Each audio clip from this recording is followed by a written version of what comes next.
We're going to be joined by Kevin O'Donovan in just a moment because he is the Cork GAA CEO. He is one of the voices who came out last year in favour of Proposal B ahead of that special Congress, which of course caused so much debate. There was so much conversation around it. It was ultimately defeated because it fell short of the 60% required for change at special Congress. It did get over 50% of the vote, so there is appetite for change, but there was a sense, certainly in the aftermath of special Congress, that something needed to change on Proposal B, that if it was going to get over the line the next time, a few tweaks to that proposal would need to be brought to the table. We have a new task force. It is essentially the previous one overhauls, though the task force will be bringing proceedings and their findings ahead of the next Congress, and potentially then a special Congress at the end of next year. We'll have a brand new proposal on the table. And what's been really interesting is that in Kevin O'Donovan's annual report last week, this was discussed, and the idea of a Proposal B plus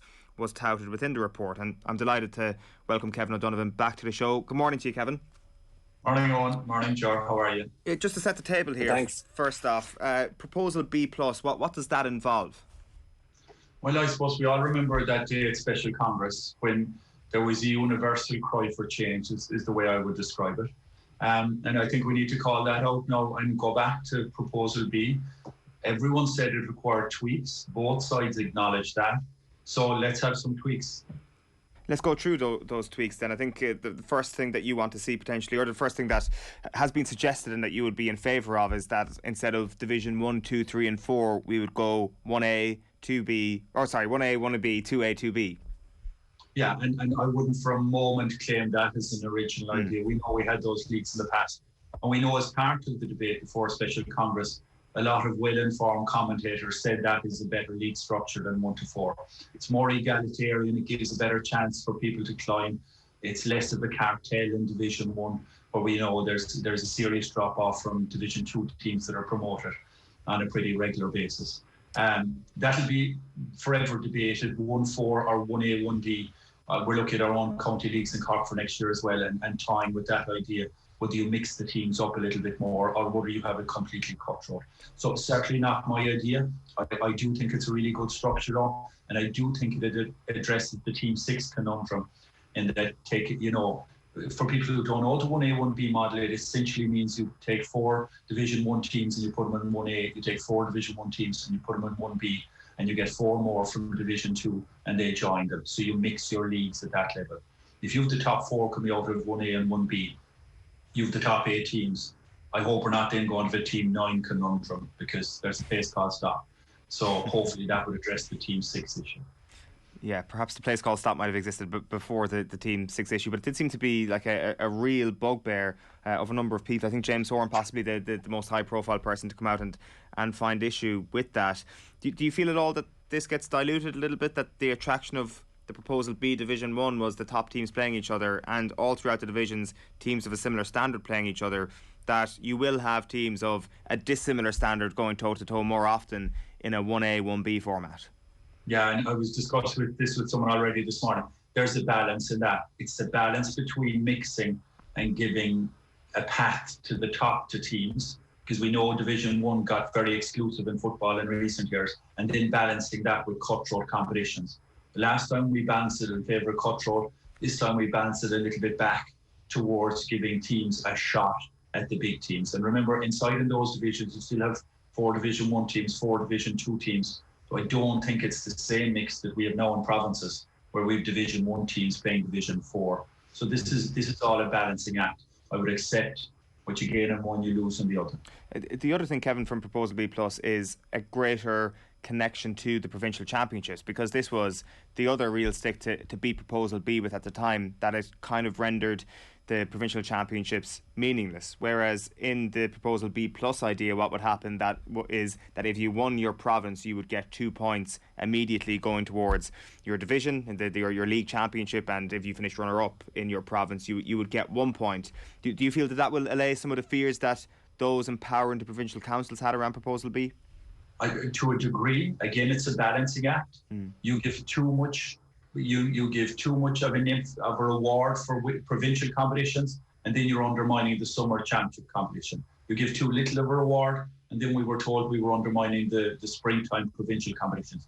So it's very much a balancing act, but this is again tilting it back in favour of the counties who voted no, to see would this be enough to bring them on board. And it's also, I think, a very fair one, because it gives a value to it, but it's not undermining. I feel 2 points when there's 14 points up for grabs, 7 games, 14 points. Adding 2 more doesn't totally undermine it. Other models propose giving a direct route for provincial winners to All-Ireland quarterfinals and things.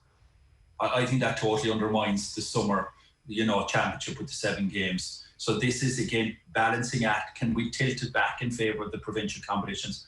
There's another more nuanced issue as well that I've alluded to, and I have drawn this out, and it has been submitted to Croke Park, where we could look at a slightly more concurrent calendar, whereby you could delay the provincial football finals and semi-finals, for example, put them into May, play 3 or 4 games out of the All-Ireland Samaguar 7-game championship ahead of that, and run a little bit more concurrently, but again, not going too far so as to undermine that summer Samaguar championship. So that's another one. As well as giving the points, you could stretch your provincial championship, running it a little bit more concurrently with the Samaguar All-Ireland championship. That would take away the concerns about the provinces being pushed early in the year.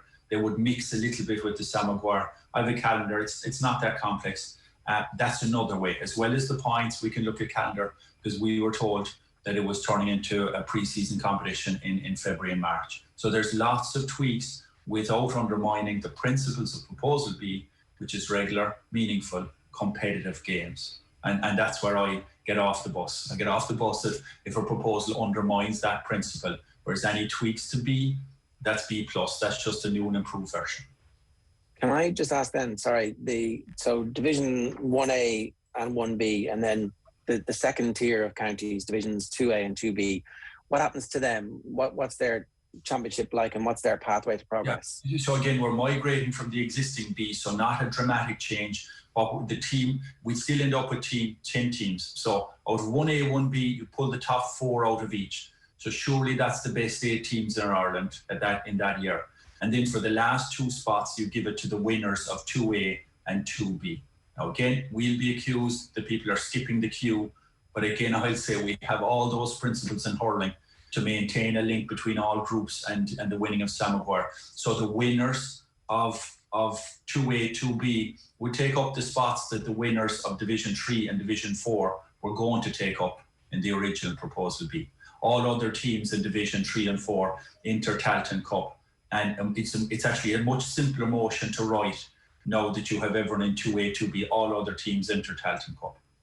Okay, and the groups in 1A and 1B, how do we decide how you end up in 1A and 1B so that it doesn't...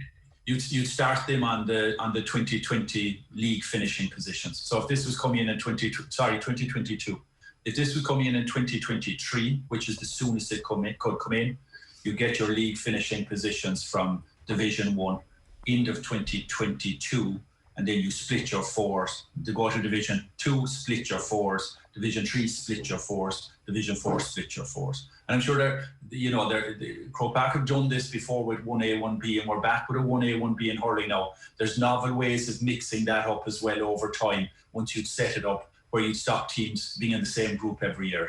So perhaps you're with Dublin, Kerry this year, you're with Mayo, Tyrone next year. Okay, so you can just make a plan for the future and say, if this group becomes the 8 best teams, then we'll have to rebalance it so we make sure that we're not, and there's always a route through the provincials. If a team decides that they're the 5th best team in their 1A, but actually they're still the 5th best team in the country, there's still a route for them to get through the provincials. So there's a back door in essence. Yeah, but I stop when people feel that the provincial winners must get this route straight to All-Ireland quarterfinals. The Samaguar 7-game competition, it becomes redundant because Dublin win their provincial competition. They're qualified for the All-Ireland quarterfinal. They can put out a B team for their 7 Samaguar games. It just does not bear scrutiny. Yeah, that's for sure. So can I ask then, so that we've got a new football championship task force, the old one is non-existent. Is this going to be something that they are actively discussing? Is this going to be a proposal that will, I guess, make it to the floor either at a special congress next year or whenever it may be?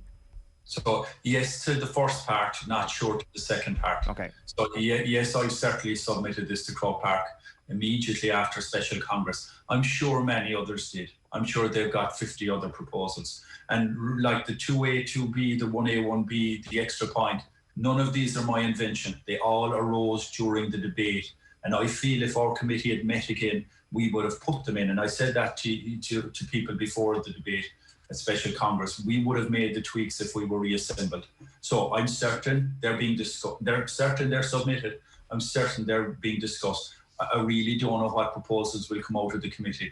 What I am confident of, though, is that there will be motions to Congress this year, and I think that's fantastic. Into February, I do think Larry McCarthy is doing a great job in turning it around so quickly. Because we even know, discussing it again today, it all gets a bit hazy. It's amazing how hard it is to restart a debate. So hopefully today might help in that regard.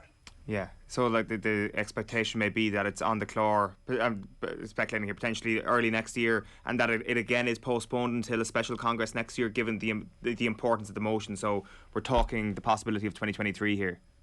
Oh yeah, I'm definitely on 23. I think a championship format will be passed at Congress in late February. I really hope. Maybe I'm naive. I certainly hope so. There's a committee assembled. They're not like our task force of 2 years ago, starting with a blank sheet. This committee is starting, you could say, with B. I'm sure they have other proposals, but they haven't got 20 proposals, I would assume. Okay. And like what's been really interesting then as well is, like I guess you mentioned this in your report last week, the idea that this was the discussions around the last special congress was a race to the bottom in terms of engagement, I think was the phrase you used. That was definitely something that was out there at the time, that this idea that, you know, there was no debate around this, that there was no conversation around what was actually going to be on the board at Congress, at special Congress last year. Whereas, as you say, there was a lot of consultation, there was months, years of work that went into this, and yet at the end of the day people were coming late to it and said that there wasn't enough debate around, there wasn't enough information out there. How much of a challenge is that now for the new championship task force to sort of change that perception that existed around the proposal that went to the last special congress? Yeah, I think it suited some people to say there wasn't enough debate, because that's what you do when you don't want change, is you say you want change, but you need more time and more debate. So that's a classic tactic. I don't like that. I don't think there was a motion, maybe with the exception of the opening of Croke Park for foreign sports, to use the quote, had more debate around it ever. Like, we brought in rule changes about cup presentations and various things that weren't debated at all. This was tossed and turned. And I must say it was due and thanks to yourselves and Off the Ball to you kick-started the debate when it was slow to get going.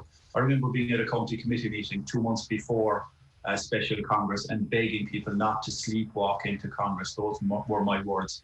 I'm here now 2 months, 3 months before the next one, begging the same thing.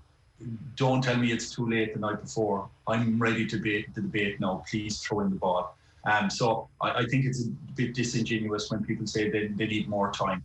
How long more are the players going to wait? You know, they've had 2 years of COVID, another year of uneven championships this year. You were 22, you wake up, you're 25.